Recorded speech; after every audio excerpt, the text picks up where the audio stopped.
iHeartRadio Broadway, driven by Mercedes-Benz. The best or nothing.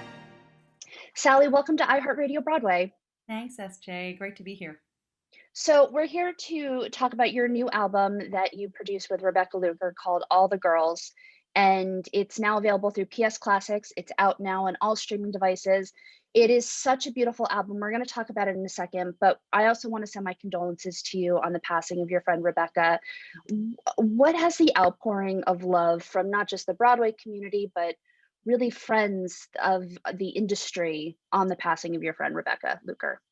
It's been so amazingly overwhelming, and also just like the most beautiful ointment for an open wound. Mhm. Honestly, it's surreal. Honestly, because in so many ways she feels like she's still here with me, especially because of the album being Right. released.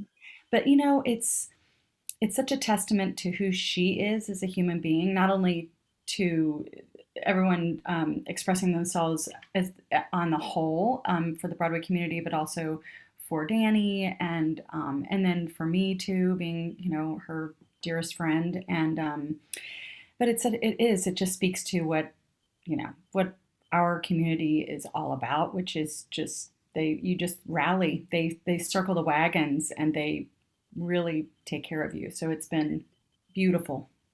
And what's something that you want people to know about Rebecca? Is there something that, as her friend, that you just want people to know about her? Oh gosh, so many things.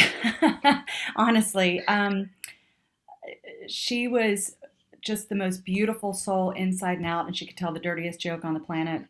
She was just a real human being. There was never Mhm. any pretense at all. She was just, I mean, we met and and we were doing a reading, and literally I said, "Oh, I'm going to go to the bathroom," and she's like, "Oh, I'll go too."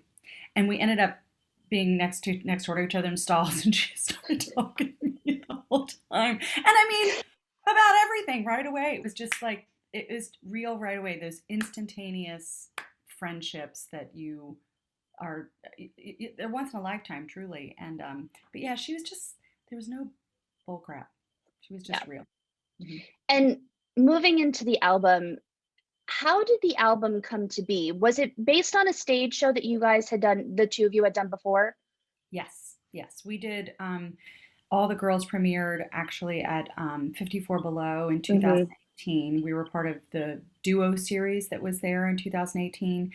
And then Sean Hartley at Merkin Hall contacted us and said, "We'd really like you to expand All the Girls." And so we did it at Merkin Hall in September of 2019. And then Tommy Krasker, who we've both been a part of PS Classics and recordings there. And so he approached us and said, "I'd really like to turn this into a studio album." And then we were supposed to go into the studio in April of 2020, and then COVID hit. And by the time we were ready to get into the studio, which was around August of 2020, Rebecca's illness had progressed a little too far, so it was not going to be we weren't going to be able to do that. And we thought, oh, what a shame. And then Tommy, brilliant Tommy Krasker, said, "I have an idea." And we had recorded the Merkin Hall performance, both the rehearsal and the show. And he said, "I'd like to take those and make a live album." And then he went one step further and he said, "This is crazy, but I think I can turn this into a studio album." And he did, by the magic of, I mean, it's really a one of a kind story that this even happened during a pandemic. Well, and that's the thing, like, to take what the final product is and to turn that into a studio album from a live, you would never know that it was based on a live show, and it's so beautifully engineered. And I Yeah. wanna talk more about the arrangements, because one of my absolute favorites is The Shows We Could Have Starred in Together. Thank The you. arrangements are just, they're they're so interwoven, so smart. And I'm a former opera singer, so when you go from the Lakme duet into At the Ballet, I was like, I don't think that was actually possible, but you all did it, and it's so smart. That's the brilliance of Joseph Thalken. Honestly, he is a brilliant, brilliant arranger, and we would sit around. We had, we would decide on songs and add and take them away and figure out what we're gonna do. But the Lock May thing was actually me and Becca. We were out at her lake house because a lot of times we wrote a lot of this out in the Poconos at her lake house, and we had a whole list of female duets that we thought, oh gosh, that would be great if we could have done that show together. And we both come with an opera background too. We were both trained, and I said, wouldn't it be hilarious? Like, who else can sing this and that? And so we just threw it in there, and Joe threw it in, and we kept. And then when we came up with the idea that it was paired, or that it dumped into At the Ballet, we were in hysterics laughing. We thought it was so funny. So we're glad you I liked w- it. I was blown away. I was listening to it while I was working in my apartment, and I stopped and I went, "Did they really just do that?" And I had to rewind. I was like, "Yes, they did." It's one of my favorite moments on the album, in all Thank you. honesty. Thank you. Oh my gosh. So the album is not just a celebration of the two of you working together, but it's a celebration of women. It's a celebration of bolstering women and the camaraderie of women. Um, and I just don't think there's anything like that right now. And I applaud the two of you for doing that, because I think as women, we don't necessarily champion each other all the time. And I think this is a pure showcase of that. Oh, absolutely. You nailed it. You nailed it. You got it. You win the prize. It's really something we strive for when we were writing the show initially. We love our girlfriends. We love women. I have two sisters. She has a sister. We love women. We are married to men who love women. We are married to feminist men as well. We also like both the strength and the femininity and the fragility of women, and then on top of that, in in writing the show and structuring the show, we really wanted it to be celebrating each other. We didn't want it to be this duo show slash now album that felt that we were just showcasing solo, solo, solo, solo, and an occasional duet. It was really, really important to us that it felt very intertwined. We wrote a lot of the vocal arrangements ourselves. Mhm. Which the Be Careful one at the end, we sat and just we structured those vocal arrangements really carefully, and so that also neither of us, you can't tell who's on top and who's on bottom. And even when we would go back to listen, because we would record every single rehearsal so that we would remember, because it changed constantly with every second we try to improve it. We would, and we just I was actually listening last night because they're so meaningful to me right now, just to hear our speaking voices together, Mhm. and just wonderful that I have so much of us on tape laughing our butts off. But I was listening last night and working out the vocal arrangements, and it's so generous and striving for the utmost in what we thought we could achieve artistically as well, Mhm. vocally, musically. So it was really fun. And the thing with your voices, they are so intertwined where you at a lot of moments can't tell who is Rebecca and who is Sally, because your voices just mesh so beautifully together. And I think there's just nothing, I think, like that right now as far as a vocal duo, let's say. Um, and I just think between your friendship and knowing each other so well that you could pair your voices so seamlessly together is just another beautiful testament to this album. Yeah, yeah. We oftentimes when we would sing, and we could not tell each other apart at times, and yet absolutely when we're singing separately you can tell who is who. But we would also get moved at the same time. We'd have to stop because we would just start crying because we think, oh my god, it's so beautiful. um, and it really, we shared such a similar approach. We have such similar work ethics, and we have similar approaches to music. We both soak up music. We're sponges. We learn quickly. We think outside of the box. And hey, listen, we even on solos, when we were choosing solos, there was never a singular decision. It was definitely a decision by committee between both Becca and myself and Joe.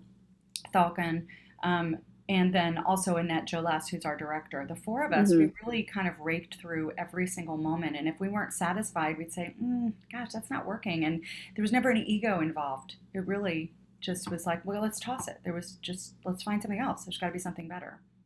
There's also a couple surprises on this album because one of the, or actually it's the last song, is a pairing of Be Careful and Dear Theodosia.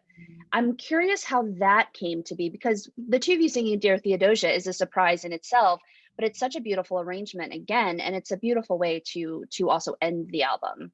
Thank you. Yeah, it was, I mean, kind of by chance. The first song we decided um, to put in the show actually was Becca's choice. She said, "Oh, do you know this Patty Griffin song?" And I actually didn't know it, and she played it for me. I think we were driving out to. We would oftentimes in our drive out to the Poconos, we would just listen to so much music and kind of put things on lists. And so we had "Be Careful" in there, and we were doing it as a whole song. And I think we both thought, gosh, this could actually go someplace. This could have a story, a real story. And at the time, it was when we started writing it in 2018 or 2017, I can't remember. There was the women's movement. Everything that election had happened not too long before, and I don't know. There was just this real surge of women's voices coming out. And so we were listening to, I can't remember what we were listening to, but I happened upon, I think, a recording of this different version of Dear Theodosia that I think a trio or somebody did, and I just liked some of the licks on it. And the more I listened to the lyric, I thought, oh gosh, this could be. And she too, we both agreed, and we started kind of just exploring what that would be like, and then brought it to Joe, and we just developed it, and that's where it is. It's a beautiful arrangement. Thank Do you. you have a favorite moment on the album, or is it really hard to pick a favorite moment on the album? I think I really love when I do love Be Careful. I do like that last track a lot, only because it's a flavor I think you don't hear from either of us very much. It's a very folky, sort of soulful thing. Absolutely. Um, and then where our voices go, and Dear Theodosia with the key change, everything that Joe did is insane. But I also like, we did that "You Are My Best Friend," the opening number. We did that at a New Voices concert. I think it was a Symphony Space concert or something. Years before, we both, as I'm sure you know, we both sing a lot of new songwriters' works, and Hmm. a lot of those concerts we would be hired together to do. And this one particular concert, we were given this song, and Will Aronson wrote the music, and Kyung-A Kang wrote the lyric. And I knew Will because I had done Little Miss Sunshine, and he was Bill Finn's associate, and so I knew him.